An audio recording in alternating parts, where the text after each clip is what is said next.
नमस्कार साथियों, स्वागत है आप सभी का। देखिए आज हम जो है यहाँ पर एक नया जो है वो बिंदु को लेके स्टार्ट करने वाले हैं। तो यहाँ पर आप सबको बता दें कि अपनी सेकंड ग्रेड की जो परीक्षा है वो बहुत नज़दीक है, तो उसको देखते हुए हमने जो है फटाफट आपको जो है यहाँ पर हिंदी साहित्य का इतिहास जो है वो करवाने का जो है फैसला किया है। तो आपका सहयोग इसमें चाहिएगा, ज़्यादा से ज़्यादा इसको शेयर करना है और हमारे जितने भी साथी हैं उन सबको जो है इसको पूरा का पूरा देखना है ताकि आपका फटाफट इसका रिविज़न हो सके। तो चलिए शुरू करते हैं टाइम वेस्ट नहीं करते हुए। देखिएगा सबसे पहले मैं बात करूँगा हिंदी साहित्य इतिहास लेखन की जो परंपरा है उसको लेके हम बात करेंगे कि सन 1993 ईस्वी से जो है वो वास्तविक हिंदी की जो शुरुआत है वो होती है। लेकिन लगभग जो है 900 वर्षों तक हिंदी साहित्य इतिहास का जो है प्रणयन नहीं हुआ था, यानी 900 सालों तक जो है ये अपने पूर्ण विकसित रूप में जो है वो नहीं आ पाई थी।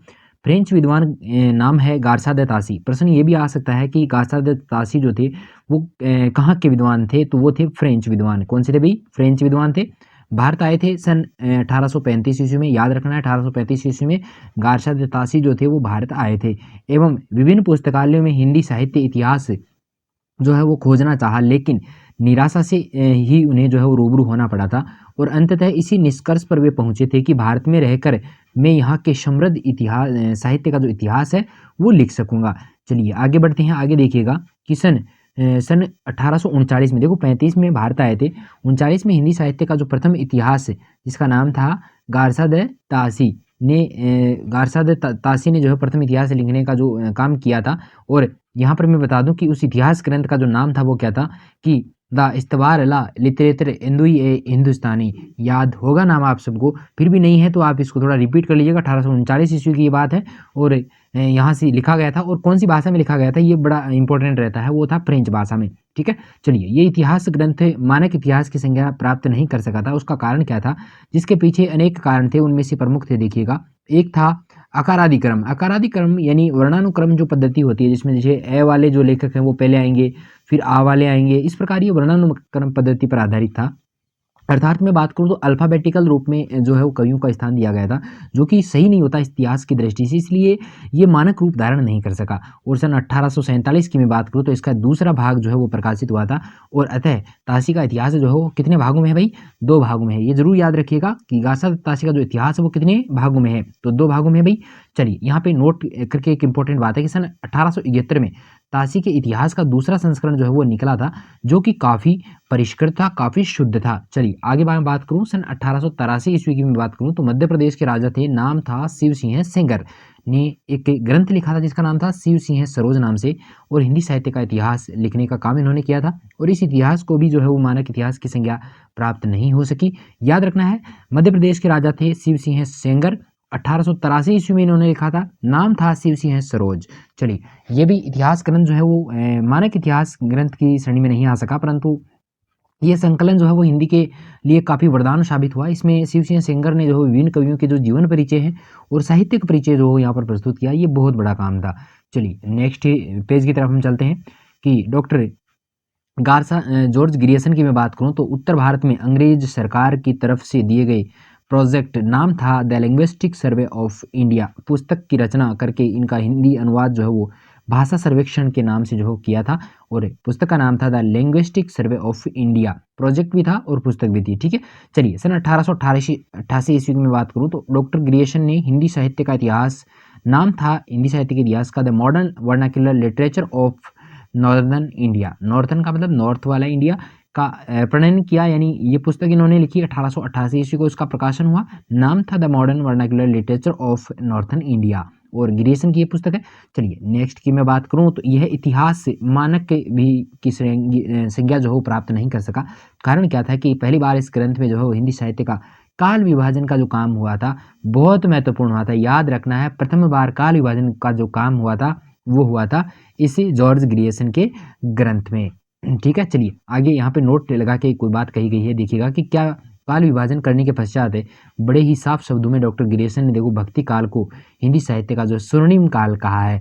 तो बहुत महत्वपूर्ण बिंदु है, प्रश्न यहाँ से 100% बनेगा कि हिंदी साहित्य का जो स्वर्णिम काल है वो ग्रियर्सन ने किस काल को कहा था? तो वो था भक्ति काल को। ठीक है, चलिए आगे मैं बात करूं, अगला अपना जो रहेगा 1913 ईस्वी की मैं बात करूं तो 1913 में देखो मिश्र बंधु थे। 1913 ईस्वी की बात है। मिश्र बंधु, जिसमें 3 हमारे मिश्र बंधु थे, एक था सुखदेव बिहारी मिश्र, दूसरा था श्याम बिहारी मिश्र, तीसरे थे कृष्ण बिहारी मिश्र ने मिश्र बंधु विनोद नाम से, रचना का नाम आपको याद रखना है, मिश्र बंधु विनोद नाम से जो हिंदी साहित्य का इतिहास जो है वो 3 भागों में लिखा, जिसका चौथा भाग जो है वो सन 1914 ईस्वी को प्रकाशित हुआ। 13 में जो है प्रथम प्रकाशन इसका हुआ था। और यहाँ पर नोट लगा के एक इंपॉर्टेंट बात आप याद रखिएगा कि गणेश बिहारी मिश्र जो है मिश्र बंधुओं में शामिल नहीं थे। इनमें साहित्यिक रुचि का जो था वो अभाव था, लेकिन इनका जो गणेश बिहारी जो मिश्र हैं, जो इनके भाई माने जाते हैं, उनका नाम यहाँ पर नहीं दिया गया है। चलिए मैं नेक्स्ट की बात करूँ, आगे देखिएगा कि हिंदी, ये थोड़ा सा जूम आउट हो गया, चलिए यहाँ पे देखिएगा आगे कि हिंदी साहित्य का पहला मानक इतिहास की मैं बात करूँ तो 1929 ईस्वी में आया था Ramchandra Shukla, very very most important है, लिखा था, इतिहास का नाम था हिंदी साहित्य का इतिहास, बहुत महत्वपूर्ण है, याद रखना है 1929 को। और इस मानक इतिहास के बाद अनेक इतिहास ग्रंथ जो है वो सामने आए, और ये सभी मानक के जो है इतिहास जो है वो मानक श्रेणी में आ चुके हैं। चलिए मैं आगे बात करूँ तो हिंदी साहित्य का आदिकाल व आलोचनात्मक इतिहास जो पुस्तक के लेखक हैं वो माने गए हैं राम कुमार वर्मा। याद रखना है आदिकाल व आलोचनात्मक इतिहास, डॉक्टर राम कुमार वर्मा। अगला है अपना हिंदी साहित्य का आदिकाल व आदिकाल की भूमिका, तो यहाँ पर ये है हजारी प्रसाद द्विवेदी, आदिकाल व आदिकाल की भूमिका, ठीक है, ये रहेगा आचार्य हजारी प्रसाद द्विवेदी। अगला है कि हिंदी साहित्य का सुबोध इतिहास बाबू गुलाब राय, वेरी वेरी मोस्ट इंपॉर्टेंट है, हिंदी साहित्य का सुबोध इतिहास बाबू गुलाब राय। अगला है नोट लगा के है कि हिंदी में 3 रसवादी आलोचक हुए हैं, नाम है आचार्य रामचंद्र शुक्ल, डॉक्टर नगेंद्र और बाबू गुलाब राय। ये 3 ऐसे कवि हैं जो रसवादी आलोचक माने जाते हैं। चलिए मैं नेक्स्ट को लेकर बात करूँ, अगला अपना जो रहेगा कि हिंदी साहित्य का दूसरा इतिहास जो पुस्तक है उसके लेखक हैं डॉक्टर बच्चन सिंह है। और अगला है कि हिंदी के विकास में अपभ्रंश का जो योगदान है, इसके लेखक हैं डॉक्टर नामवर सिंह है। और ये पुस्तक जो है वो MA फाइनल के शोध छात्र के रूप में जो वो लिखी गई थी। और यहाँ पर हिंदी में रासो काव्य परंपरा व उनकी भाषा, ये जो है वो रहेगी डॉक्टर नामवर सिंह की। अगला है कि हिंदी साहित्य का वैज्ञानिक इतिहास की मैं बात करूँ तो वो लिखा है गणपति चंद्र गुप्त ने। और हिंदी साहित्य का युग और प्रवृत्तियों की मैं बात करूँ तो ये होगा शिव कुमार वर्मा। अगला है हिंदी साहित्य एवं संवेदना का जो इतिहास है वो है राम स्वरूप चतुर्वेदी।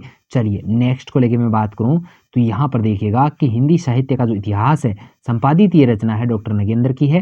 रीतिकाल की भूमिका, रीति काव्य की जो भूमिका जो रचना है वो है डॉक्टर नगेंद्र की। चलिए यहाँ पे नोट लगा के कहा गया है कि सरप्पा को सरोज वज्र व राहुल भद्र के नाम से भी जाना जाता है, वेरी वेरी मोस्ट इंपॉर्टेंट है परीक्षा की दृष्टि से, सरप्पा को ही कहा जाता है सरोज वज्र व राहुल भद्र के नाम से।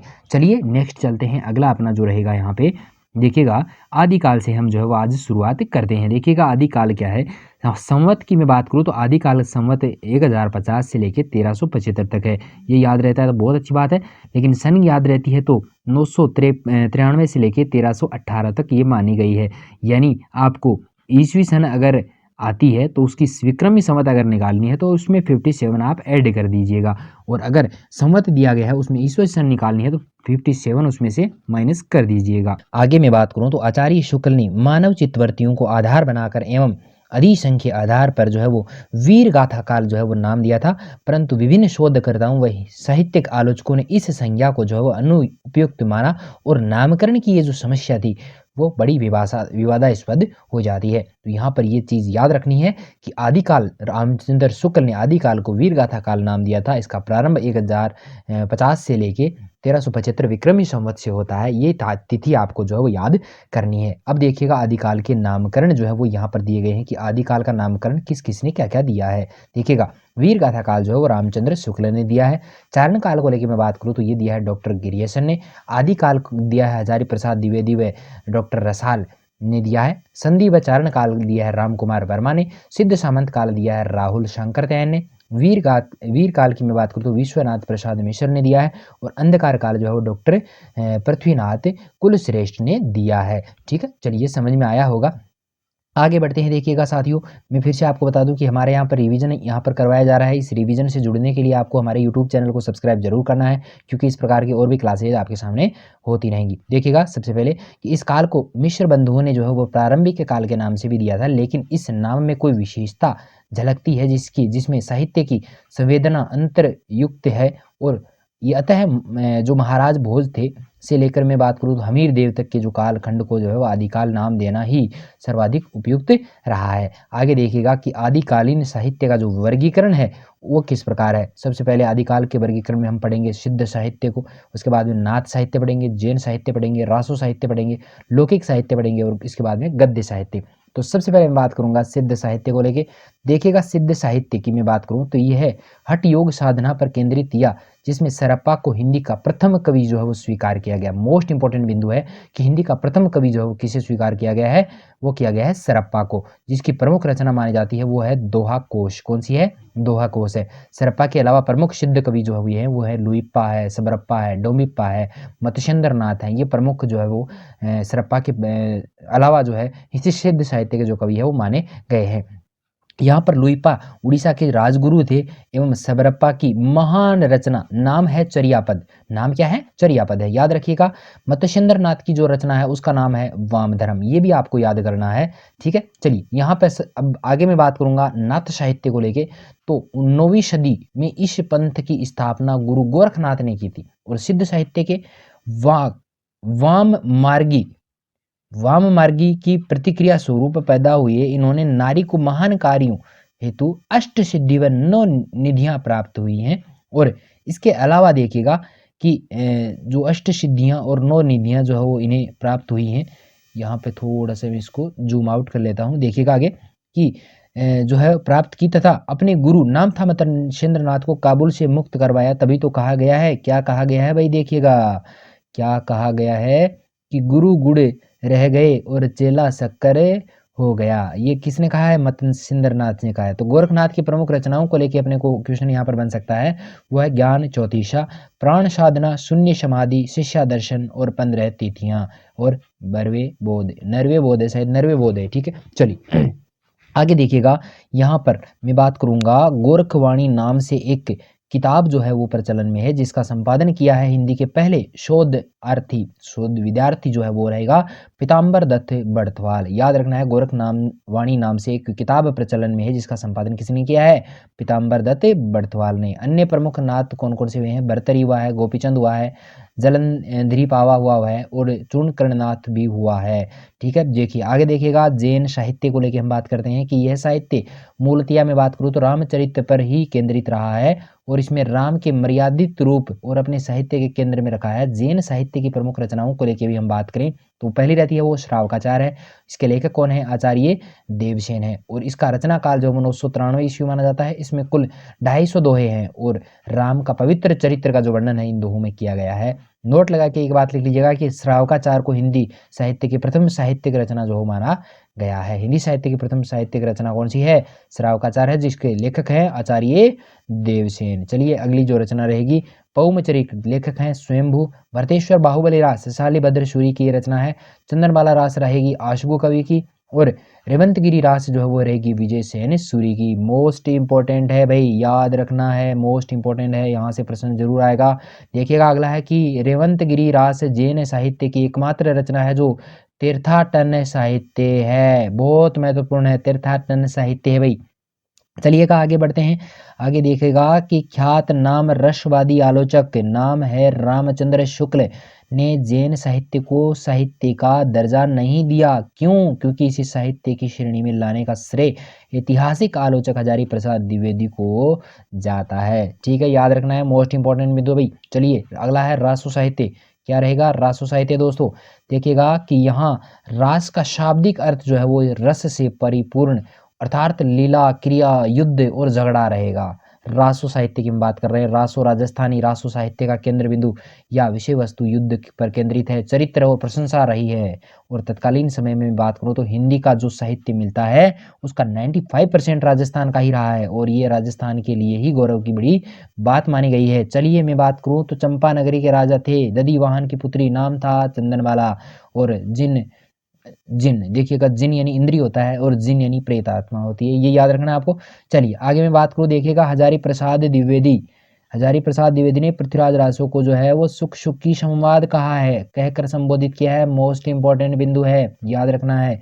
खुमान रासो, यहाँ पर हम पढ़ेंगे खुमान रासो को लेके। तो देखिएगा इसकी रचना जो है वो की थी दलपति विजय ने। कौन सी शताब्दी में की थी? 9वीं शताब्दी में। चित्तौड़गढ़ नरेश थे, कौन नाम था? खुमान। उसको आधार बनाकर ये रचना की गई है। और इसकी एक हस्तलिखित प्रति नाम था पूना। पूना नाम था कि संग्रहालय में जो है इसकी एक पूना के संग्रहालय में ये सुरक्षित है। नाम दलपति विजय ने जो कुमार के चरित्रों का जो सजीव चित्रण है वो यहाँ पर किया है। क्या किया है कि पीऊ चित्तौड़ ने आविऊ सावण पहली तीज जोवे बाट विरहिणी अण अण आवे खीज। ये किस में कहा गया है? खुमान रासो में। अगली रचना रहेगी हमारी बीशल देव रासो, याद होगा सबको। इसकी रचना किसने की है? नरपति नाला ने। कब की है? 1155 ईस्वी को। और ये रासो श्रृंगार रस पर आधारित जो है वो प्रमुख ग्रंथ माना जाता है, जिसमें भोज परमार की पुत्री नाम था राजमती और अजमेर के राजा थे नाम था बीशल देव। तृतीय के वियोग विवाह वियोग व पुनर्मिलन की जो कथा है उसका वर्णन यहाँ पर किया गया है। राजमती के रुष्ट होने पर रूस की वही बीशल देव उड़ीसा चले गए थे और वह एक युग यानी लगभग 12 वर्ष के पश्चात जो है वहां से लौटे थे। 12 मासा जो प्रकृति का जो वर्णन है वो भी इसमें मिलता है। चलिए नरपति नाला ने इसके आरंभ करने से पूर्व लिखा है। क्या लिखा है कि 1272 ज्येष्ठवदी नवमी बुधवारी नालय रसायन आरंभई शारदा तुठी ब्रह्म कुमारी। तो नरपति नाला की ये पंक्तियां हैं।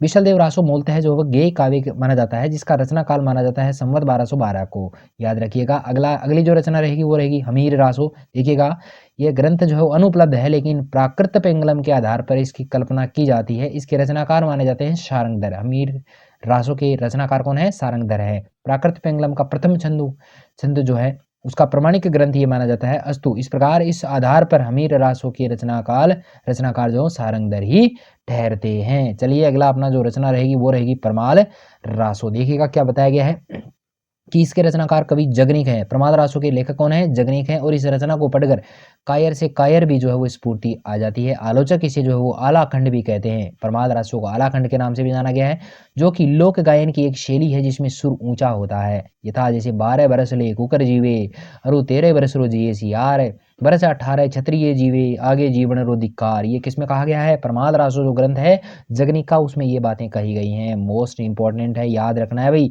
चलिए आगे देखिएगा। अगला है कि कविवर जगनीक के महोबा के राजा थे। क्या नाम था? परमीदेव के आश्रय में ये रहे थे। इन्होंने आला व उदल नामक जो है 2 वीर सेनापतियों के चरित्र का जो बखान है वो भी प्रमाद रासो में किया है। मोस्ट इंपॉर्टेंट है। क्लास आपको हमारी कैसी लगी कमेंट करके जरूर बताइएगा।